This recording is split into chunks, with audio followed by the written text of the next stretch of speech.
¿Cómo están? Les doy la más cordial bienvenida a una nueva temporada de La Región El Mundo, este programa de análisis internacional que realizamos en el marco de la cátedra Jean Monnet del Programa de Estudios Europeos de la Universidad de Concepción, y que nuevamente volvemos para analizar, tratar de entender, comprender lo que ocurre más allá de nuestras fronteras, pero también aquello que nos implica como Chile y como región, el impacto también del sistema internacional, los cambios que estamos viviendo y lo que ocurre en otros países. Y es así que estamos muy contentos de poder partir con esta temporada para cumplir con esos objetivos que tenemos de difundir los estudios internacionales, el análisis internacional, y con la compañía siempre de analistas tanto de nuestro país, del Programa de Estudios Europeos, y también invitados e invitadas de otros países. Comenzaremos hoy día analizando lo que ha sido la situación en Estados Unidos. Y para ello, hoy día, contamos con la participación, en primer lugar, de la doctora Jean Simon, que es doctora en estudios internacionales, estadounidense, residente en Chile hace bastantes años, y además integrante del Programa de Estudios Europeos de la Universidad de Concepción. ¿Cómo estás, Jean? Te saludo desde acá. Hola, Paulina. Muy bien, muchas gracias por la invitación. Va a ser interesante de hablar sobre lo que ha pasado en Estados Unidos en los últimos meses. Gracias. Y además, hoy día contamos con la participación del doctor David Zarias, que es doctor de la Universidad de Sheffield. Además, es profesor de pensamiento político de la Universidad Rey Juan Carlos y director del podcast Culturas Políticas. Así es que un saludo también y gracias por aceptar nuestra invitación, David. Gracias a vosotras, Paulina. Es un placer estar aquí. Bueno, hoy día vamos a conversar sobre Estados Unidos, esta gran potencia que sigue siendo gran potencia. Y quiero partir contigo, David, un poco para que le expliquemos a la gente que nos escucha. Tú eres especialista, eres historiador, justamente te has dedicado a Estados Unidos, pero partamos un poco de darle ciertas bases respecto a cómo se creó Estados Unidos y cuánto de aquel acto fundacional hoy día se ve reflejado todavía en la cultura política estadounidense. Bueno, me preguntas un poco por el sentido de la vida, según los norteamericanos, y te tengo que contestar en 2 minutos. Bueno, yo creo que de los orígenes de la nación, quizá lo que es más relevante ahora y que a veces se nos olvida es el papel que los padres fundadores le dieron a la Cámara de Representantes. Estamos viviendo ahora mismo un momento muy turbulento en la Cámara de Representantes. Kevin McCarthy acaba de lograr que le elijan portavoz en un contexto de enorme tensión, porque no consigue que sus propios compañeros del partido, copartidarios del Partido Republicano le voten, no consigue una mayoría de la mayoría, lo cual ha generado pues bastante polémica. Con razón, porque es una situación muy anómala, que el Speaker of the House no se ha elegido en primera votación. Ahora bien, si nos vamos a un contexto un poquito más amplio, conviene recordar que la Cámara de Representantes se elige como la Cámara de los tres, de todos los órganos de gobierno de Estados Unidos, del gobierno federal, como el más democrático, el que está más pegado a la opinión pública. Los miembros de la Cámara se deben a sus votantes en su circunscripción, y eso la convierte en una Cámara muy cacofónica, en la que hay mucho ruido, en el que se acogen por diseño los puntos de vista más radicales. Y además está diseñada para compensar el Senado y, por supuesto, la presidencia. ¿Vale? El Senado se supone que es una Cámara mucho más tranquila, y la presidencia, de los tres poderes, en realidad la que está más alejada de la pasión del votante, por llamarlo de alguna forma. Y esto es importante porque si olvidamos esto, olvidamos que, en cierto modo, no sé qué opina Jean acerca de esto, la Cámara está cumpliendo la función que tiene. Dicho esto, es verdad que creo que, vamos, lo está ahora mismo por los medios, que en 100 años esto no había ocurrido nunca. Es decir, evidentemente ha habido un proceso de radicalización en la política norteamericana, que seguro que lo vemos luego, que se refleja esa radicalización en las dificultades que el Partido Republicano tiene para gobernarse a sí mismo. Pero insisto, en respuesta a tu pregunta, que no se nos olvide que esto es así no por accidente, es así por diseño. La Cámara de Representantes está diseñada como válvula de escape de las pasiones políticas más primarias. Gracias, David. Un poco conectando con eso, Jean, porque después vamos a adentrarnos en lo que significa las derechas o el Partido Republicano, pero partamos un poco con tu visión del actual gobierno de Biden, del propio Partido Demócrata, que tampoco está exenta de estas divisiones, y de cómo dentro de este contexto post-Trump y con un trumpismo que quedó, encuentras tú que se ha ido manejando tanto el Partido Demócrata como el propio presidente Biden. Es que hay muchos elementos que están dentro de esa pregunta. Para contextualizar, quiero como profundizar en lo que comentó David en relación a la Cámara de Representantes y destacar una característica del sistema estadounidense que es diferente al sistema chileno y yo imagino también al sistema español. Uno es un sistema bipartidista, como eso casi siempre son republicanos versus demócratas en los últimos 100 años, pero al mismo tiempo, durante mucho tiempo, hubo más coordinación, más apoyo, más proyectos comunes entre los republicanos y demócratas.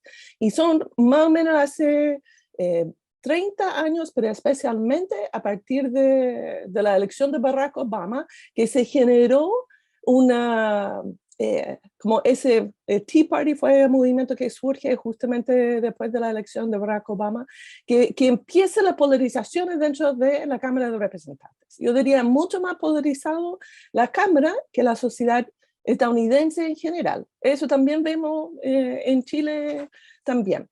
Y un segundo elemento que es muy diferente a Chile es cómo se va definiendo los distritos para la elección de los representantes. Y ese ha aumentado la polarización. Por eso, para las personas que miren a veces la televisión, por ejemplo, CNN, que va mostrando, ¿cierto? Hay estados azules, hay estados rojos, que ese se agudiza adentro de la elección de representantes en la Cámara, justamente porque va definiendo, o gerrymandering, la palabra en inglés, va definiendo los distritos para asegurar que los republicanos van a ganar. Cuando hay un gobernador republicano, cuando hay un gobernador demócrata, hace lo mismo, como se va generando distritos donde tiene que ganar, donde lo que es más importante es la primaria.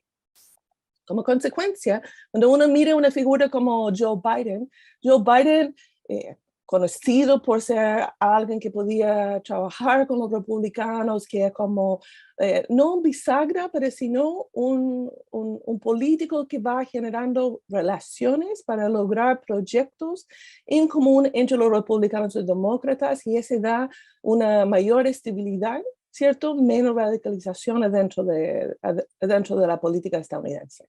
Trump, por el otro lado, y yo diría especialmente para mí como estadounidense, fue bien chocante su discurso de inauguración, por ejemplo, cuando él habla solamente a los republicanos con una visión muy negativa. Y en eso también yo diría como muy parecido a Chile, el estilo Biden, en el sentido que uno habla a todos, los y las chilenas, ¿cierto? Y Trump empezó ese argumento bueno, no empezó, pero en su discurso, donde en verdad el discurso del presidente debe ser un discurso que une, va dividiendo. Y ese se observa aún más. Y por eso que se ha transformado ahora esas divisiones dentro del Partido Republicano, que existía antes, pero como bien explicó David, en verdad se agudizó ahora en la elección de presidente, y era para mostrar quién tiene el poder.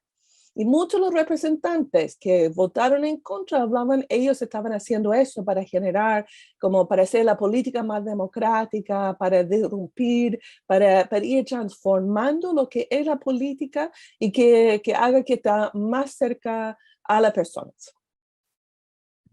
Gracias, Jenny. David, ¿existía el trumpismo sin Trump? ¿Y ha continuado el trumpismo sin Trump?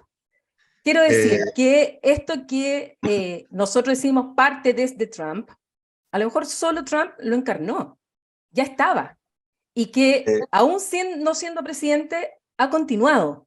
¿Es así? Me llena de gozo que me hagas esta pregunta, porque además yo tenía intención de contestarte a esta pregunta preguntaras lo que preguntaras, porque antes has aludido a la era post-Trump y me ha llamado mucho la atención porque para los que no somos populistas, o en mi caso para los que somos pues adherentes a unos principios políticos liberales, nos gustaría que efectivamente entráramos en la era post-Trump, pero es evidente que no es el caso. Tenemos candidatos alternativos que encarnan el trumpismo sin Trump. El más conocido es Ron DeSantis, el gobernador de Florida, que parece que ha elegido enfrentarse al expresidente, coger el manto del trumpismo, de ese movimiento populista, y darle continuidad en el tiempo. Lo que estamos viendo en la Cámara de Representantes es una muestra de que hay trumpistas que están operando sin Trump dentro de la Cámara. Y efectivamente, como tú muy bien has indicado, y además creo que es importantísimo, también lo ha comentado Jean, el trumpismo antecede a Trump.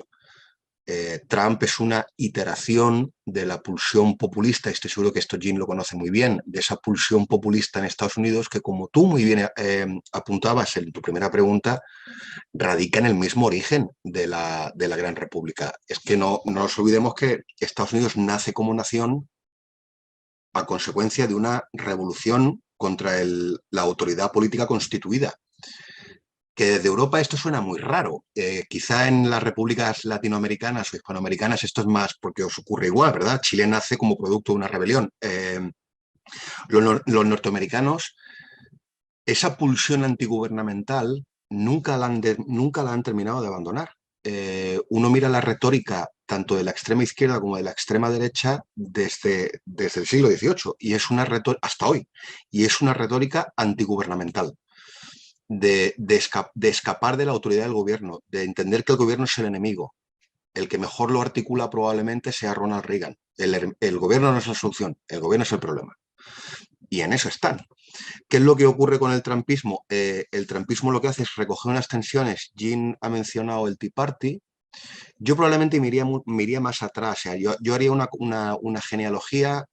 Yendo para atrás, tenemos el trumpismo, el Tea Party, que surge bajo Obama como reacción en buena medida, como reacción a Obamacare. Antes tenemos, durante la etapa de los Clinton, tenemos Newt Gingrich y la gran conspiración. E incluso más atrás, si yo tuviera que elegir un punto de origen de la situación actual, desde el punto de vista histórico, es 1964 y la campaña presidencial de Barry Goldwater, que es cuando nace la derecha radical actual. Y ya por un poco por cerrar, no sé si he contestado la pregunta o me he ido mucho por las ramas. Lo que yo sí veo, por abundar en lo mismo, que es más importante subrayar, es el proceso de radicalización. Newt Gingrich, comparado con los republicanos trumpistas de hoy en día, parece un moderado. Pero es que si a Gingrich lo comparas con Barry Goldwater en el 64, pues Gingrich, o sea, por lo del 64 también son moderadísimos. Barry Goldwater, por ejemplo, era un señor que era pro-life. Es decir, ha habido un proceso al que Jean ha aludido de vaciamiento de los espacios comunes, en los que demócratas y republicanos podían más o menos estar de acuerdo. Ha habido una voladura del consenso de posguerra, que se establece entre 1950 y 1970. Y lo que estamos viendo es un proceso a largo plazo de vaciamiento de esos lugares comunes, que además son imprescindibles para la supervivencia de cualquier comunidad política. Yo encuentro muy alarmante que haya republicanos, como por ejemplo el Partido Republicano de Texas, que está abiertamente hablando de secesión. Es verdad que son unos radicales, es verdad que son una minoría dentro de una minoría, pero si te vas a la prensa norteamericana, el término guerra civil se utiliza recurrentemente y se especula recurrentemente. Dicho esto, y creo que lo hablábamos ayer con Paulina, la debacle en el Congreso también está, y el fracaso del trumpismo en las midterms también está denotando que ese proceso de radicalización es posible que esté llegando a su marca más alta. Yo creo que también hay indicadores que nos hacen pensar que ese ascenso del populismo radical puede estar llegando a su punto máximo y podemos estar retornando quizá a una política más centrada, más centrista, más centrada en hacer política. Porque lo que tenemos ahora en los dos extremos es la antipolítica. Es la pulsión prácticamente revolucionaria, como vimos en el asalto al Capitolio. Y en ese sentido, Jen, dos preguntas en una. Una, ¿de qué manera esto que estamos hablando en la Cámara de Representantes se traspasa a otros poderes? Por ejemplo, al propio Poder Judicial, que es tan importante, más aún que en Estados Unidos tienen un sistema diferente al nuestro, que es continental, sino que es basado en el common law, en el precedente. Ya tenemos algunos antecedentes de sentencias que han sido cambiadas y ha tenido efectos y protestas, y además pensando que es un Estado federal, por lo tanto también tienen sus propias normas a nivel de Estados federados. ¿Cómo esto también se está traspasando a este ámbito? Y en segundo lugar, ¿cuánto también es el sistema electoral que tiene Estados Unidos que influye en esto? Porque finalmente ha pasado en varias elecciones, sobre todo en las últimas, en que quien ha obtenido la mayor cantidad de votos a nivel popular no es elegida, en el caso de Hillary Clinton, o elegido presidente de Estados Unidos, sino que finalmente juega el sistema de los grandes electores, donde eso se distorsiona la votación popular con la elección de grandes electores. Y finalmente terminan, como el caso de Bush, con una sentencia de la Corte de Florida determinando quién era el ganador de la elección. ¿Cómo juegan esos elementos en la sociedad también estadounidense? Bueno, súper buena pregunta, que al final el sistema electoral de Estados Unidos es más complejo, ¿cierto? A nivel nacional, con el colegio electoral, que puede ganar un presidente, porque todavía no tenemos una presidenta, que no logra el voto popular. Aunque generalmente, en la gran mayoría de los casos no pasa, pero ha pasado, ¿cierto? Pero yo diría lo que es interesante es como la estrategia que he utilizado los distintos, bueno, tanto el Partido Republicano como el Partido Demócrata. Si no logra la presidencia, se va por otro lado. Pero también que la ciudadanía divide su voto muchas veces, justamente por ese miedo de gobierno. No nos gusta tener un gobierno que es pro-demócrata en toda parte. Y como consecuencia, como en la última elección, es cierto, los republicanos tenían control de la Cámara Baja y los demócratas tenían control de la Cámara Baja y los republicanos tenían control del Senado, donde se van nombrando los jueces. Y sabemos también justamente durante Trump, hicieron un cambio importante dentro de la Corte Suprema que ha llevado a la Corte Suprema de ser un poquito más, no a la izquierda, porque no hay a la izquierda tanto en Estados Unidos como centro, hacia la derecha, y que empiecen a cambiar una serie de decisiones. Y ahora, como los demócratas tienen control del Senado, se va tirando por el otro lado, y justamente uno de los temas que ha ido planteando Biden es ir nombrando una serie de jueces a todo nivel, ¿cierto? Como se va poniendo jueces en los distintos cortes federales que están a nivel estatal, buscando, ¿cierto?, generar una transformación hacia el futuro.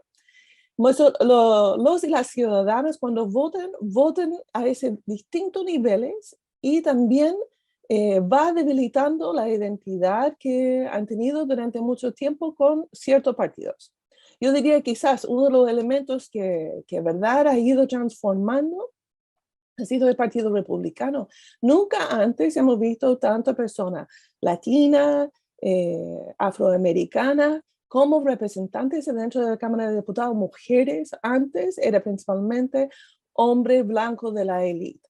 Mientras que los demócratas también siempre han tenido un poquito más, pero también ha ido transformando poco a poco en ese sentido. Pero que ha hecho también los demócratas que, a diferencia de los republicanos, antes los republicanos eran que estaban más a favor de la guerra, tenían mucho más militares adentro.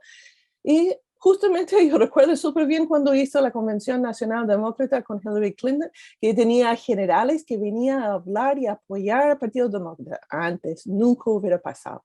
Y ahora también tenemos un montón de personas o representantes que también son ex militares que están adentro de la Cámara de Representantes por el Partido Demócrata. Y que es interesante allá es justamente como ese ethos militar va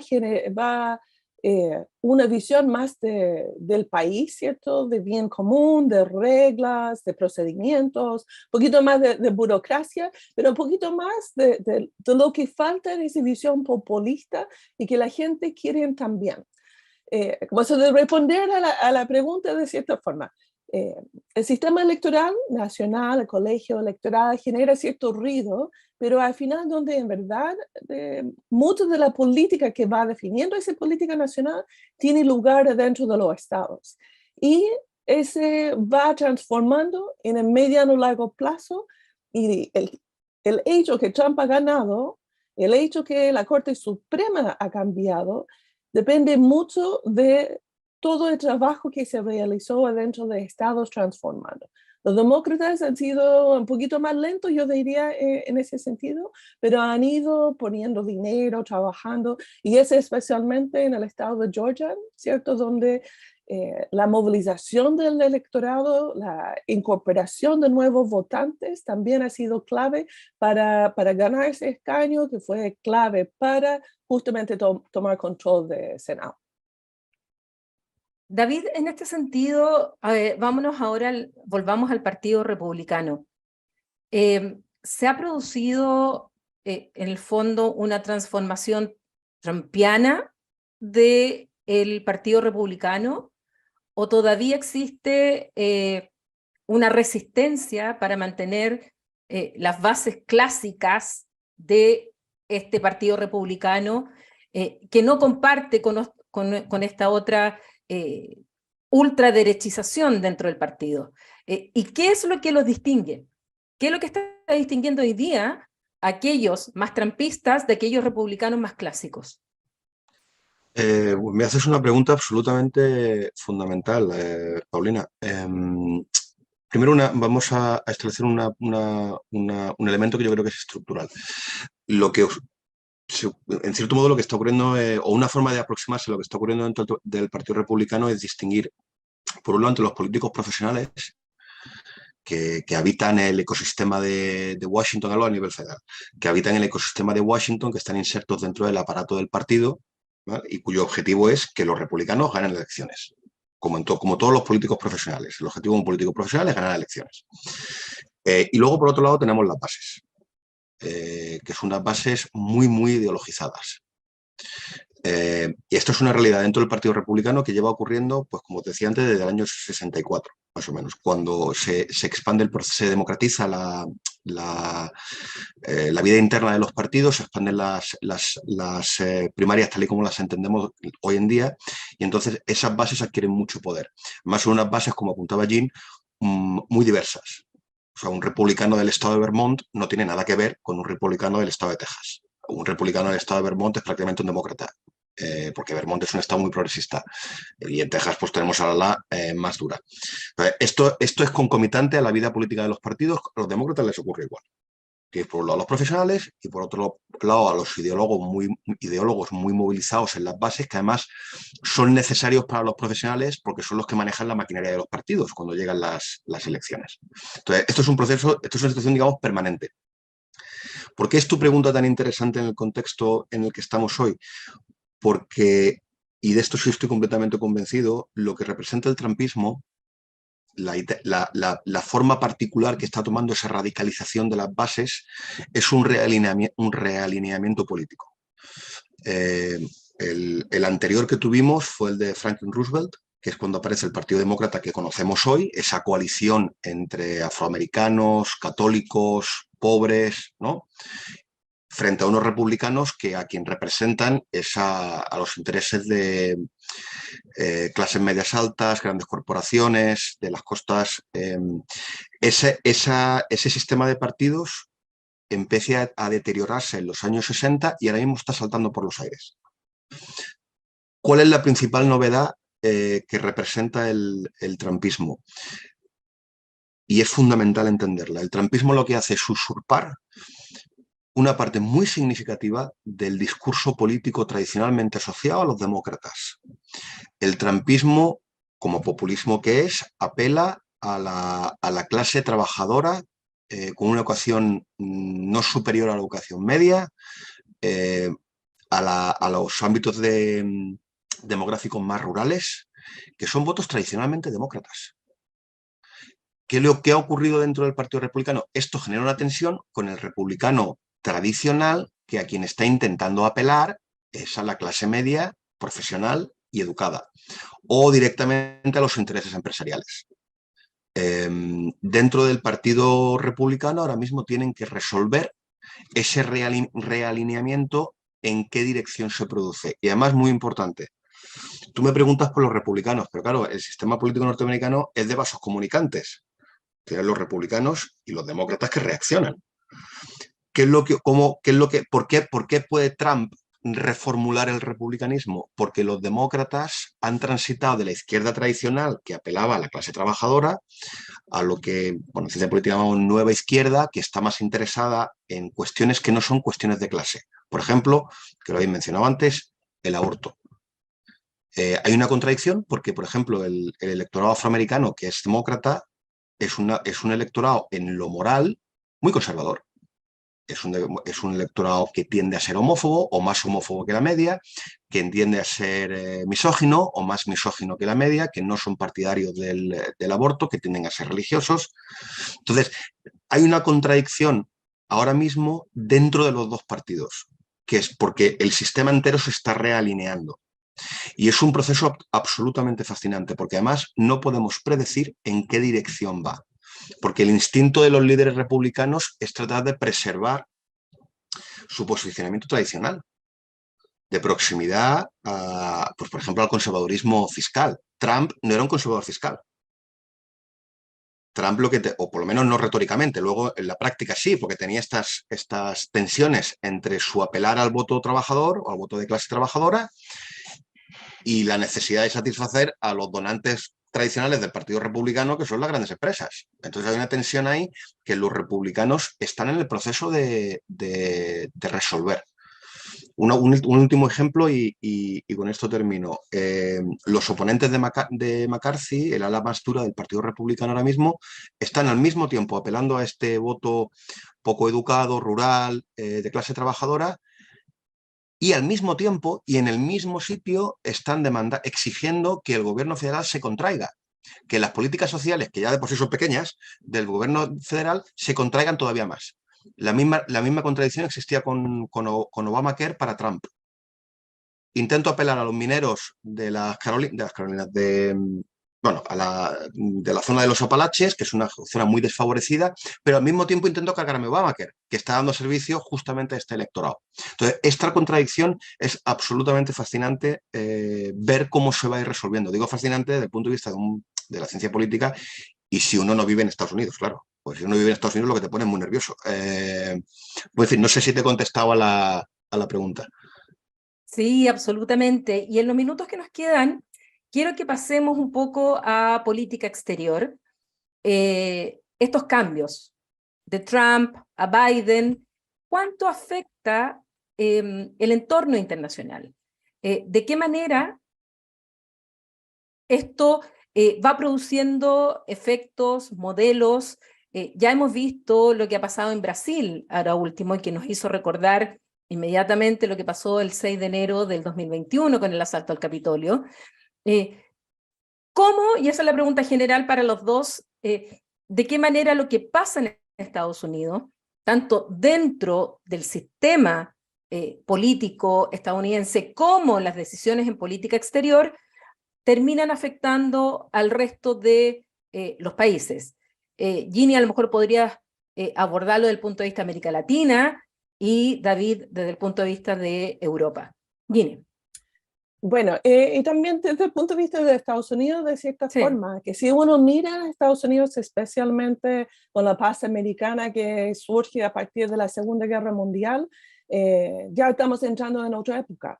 Antes había un acuerdo transversal, ¿cierto?, en relación a lo que es la política exterior de Estados Unidos. Había ciertos espacios, pero en general Estados Unidos no estaba dividido en su política exterior, ¿cierto? No había una política exterior republicana, una política exterior demócrata.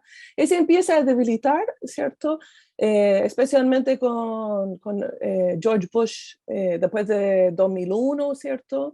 Poquito antes, pero yo diría en ese periodo que, bueno, ni tanto en 2001, porque eso también generó, ¿cierto?, esa defensa de Estados Unidos.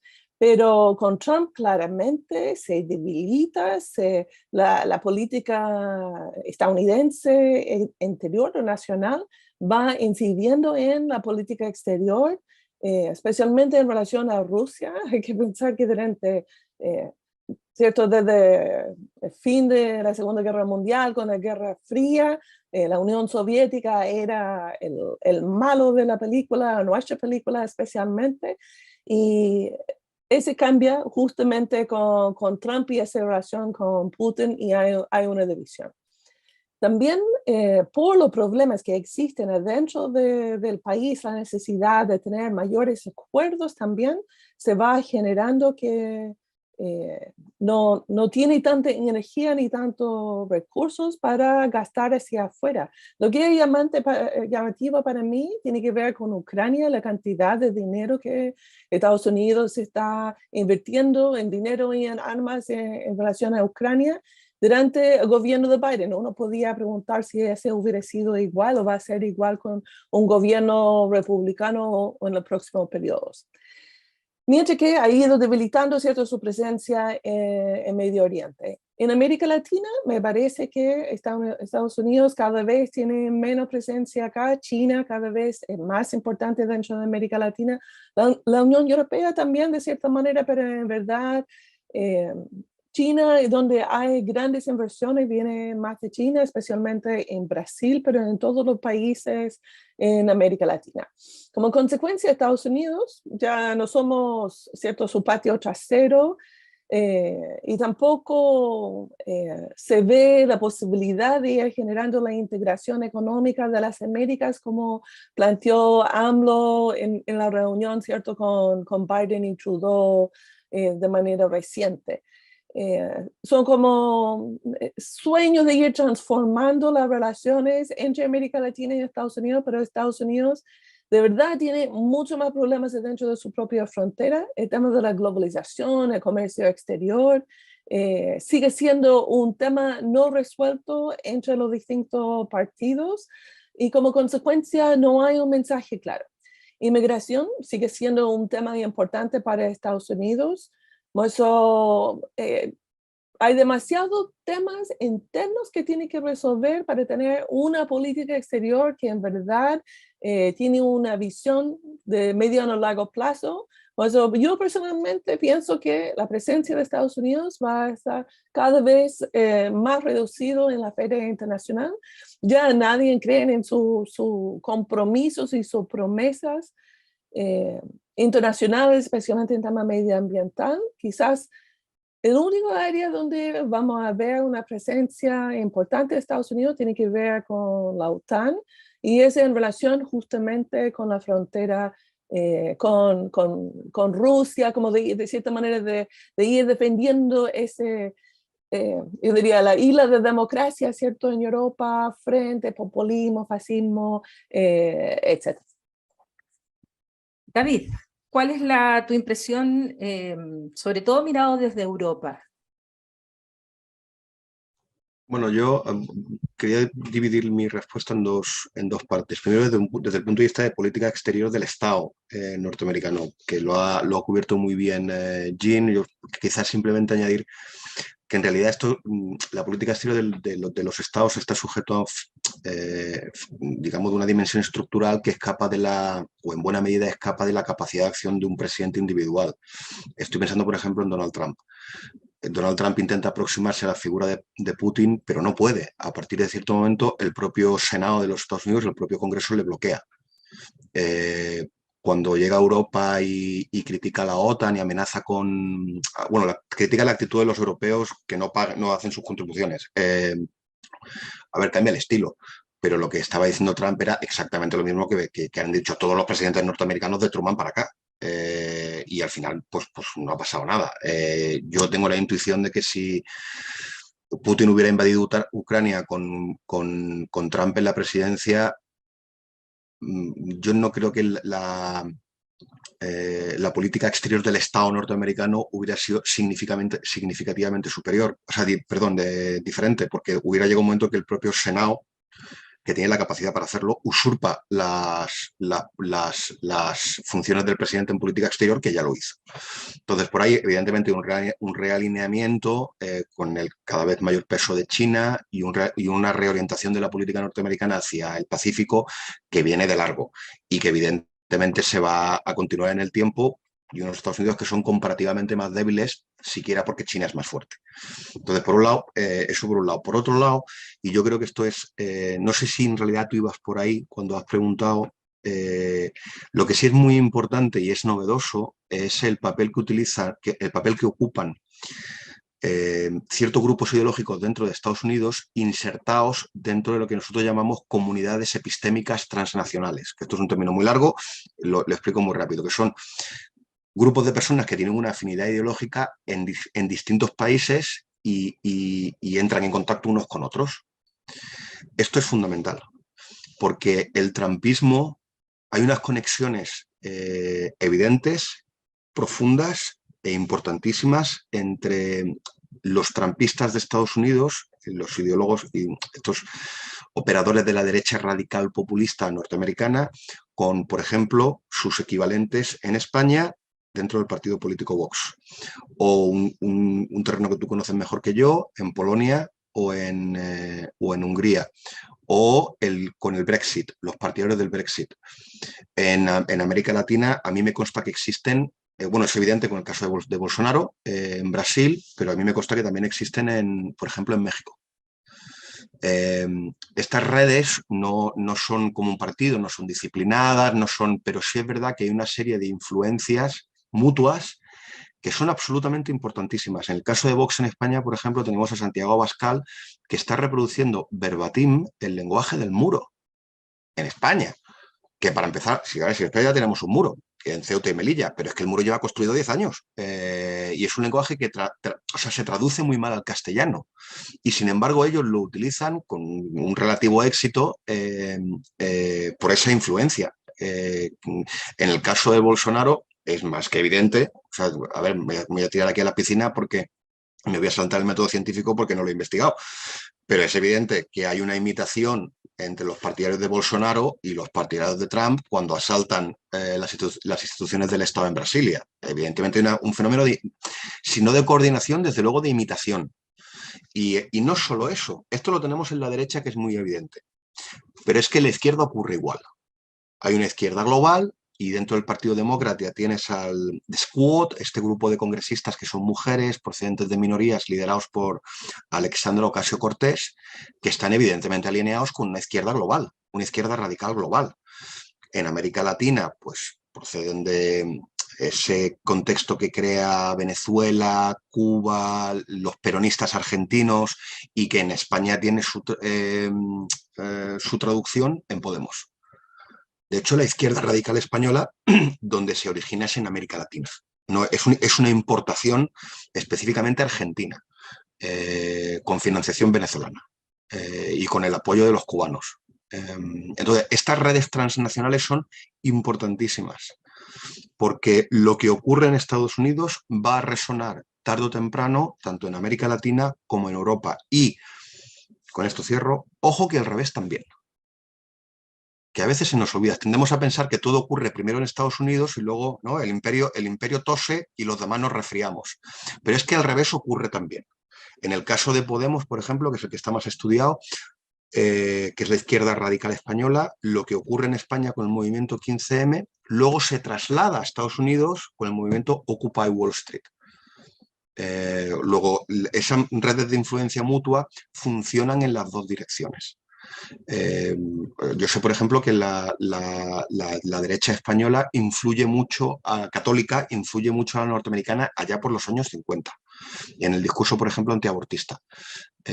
Así que esa es una esfera a la que conviene prestar atención, cómo se mueven estos políticos que están en los polos y que están en contacto a través de las fronteras, porque va a marcar nuestro futuro político. Nuestro en el sentido de ellos, los norteamericanos, de vosotros en América Latina, y nuestro en Europa.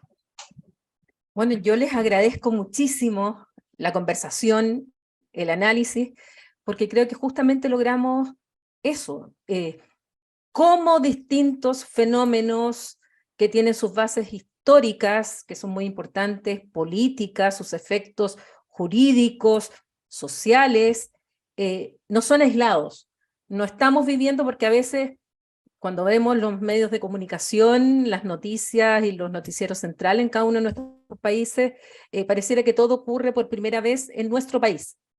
Y no nos damos cuenta que no solamente hay un pasado, sino que hay conexiones y hay proyecciones, además, de lo que esto podría generar en el futuro. Así es que yo les agradezco, Ginny, David, por haber compartido este capítulo de la región al mundo, y junto con despedirlos, también dejar invitado a todos nuestros televidentes a que continúen viendo estas pequeñas cápsulas, estos pequeños análisis que tratamos de hacer, como dice el titular, desde la región al mundo, desde la región del Biobío, pero ya abierto al mundo. Seguiremos con análisis, es uno de los objetivos de la Cátedra Jean Monnet. Agradezco a Canal 9 Regional el que podamos transmitir estos programas y que continuarán por muchas semanas. Así es que hasta la próxima. Muchas gracias.